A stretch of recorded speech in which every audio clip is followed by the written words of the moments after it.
Matthew Horace joins us live. CNN law enforcement analyst Matthew Horace. Horace is a former federal agent of 25 years.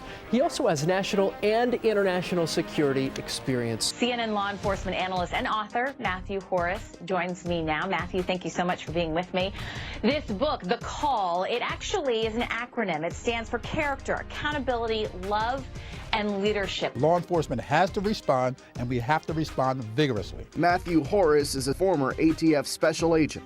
They're going to try to determine where the call came from. And if they can do that, they're going to send people out to knock on doors, shake trees, until they locate an individual. Well, let's face it, all last week, the world is wondering what could have inspired someone to do this. There's a broad difference between who should have a gun and who can have a gun.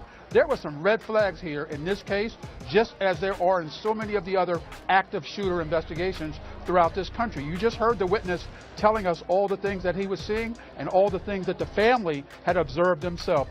Too little, too late. Somebody needs to speak up. If you see something, say something. In this case, they've already declared that it's not an arson, so that helps us to be able to move on and sort of gather the facts and validate that fact. Absolutely, Wolf. I've seen fingerprints drawn from firearms, currency, plastic bag cups. They can retrieve fingerprints and DNA off of almost anything that has the right surface. The United States Marshals, the FBI, the New York State Police are on the job, and little by little, they're going to follow leads. There's a reward on the street, $100,000. Whenever you put money on the street, people give answers. That term that I've coined, optics, the optics of policing in the digital age. We all have to get on board with this 24-hour news cycle where everyone is armed with a camera.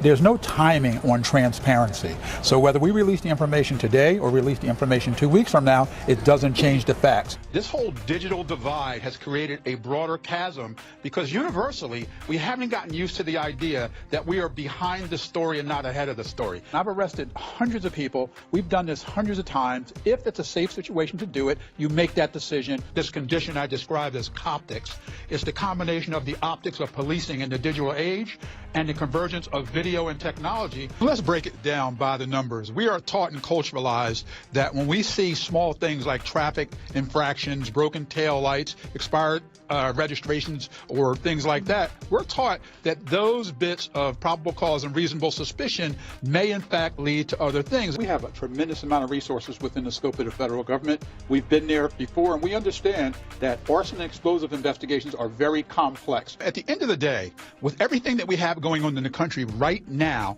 any African-American man who looks in the rearview mirror is going to get nervous when they get stopped by the police. The police chief has already said a gun was found on the suspect and no book was found. So we know that. But this is after the fact, after the protest. We want to find out who's responsible and do it with a quickness. I've been stopped as an African-American man, as a police officer, and at different times officers have had their hands on their guns. And I've even been stopped when officers had their guns out.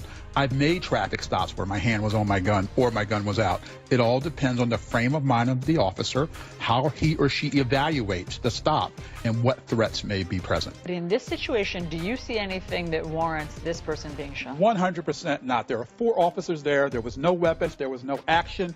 I don't know why these 4 officers couldn't put hands on this individual and gain control of it. Really appreciate your insight, Matthew Horace. You give us great perspective on a broad spectrum, as you pointed out. Nice to see you. Have a great day. You too. Matthew Horace, thanks so much for all the information. Great Thank to see you.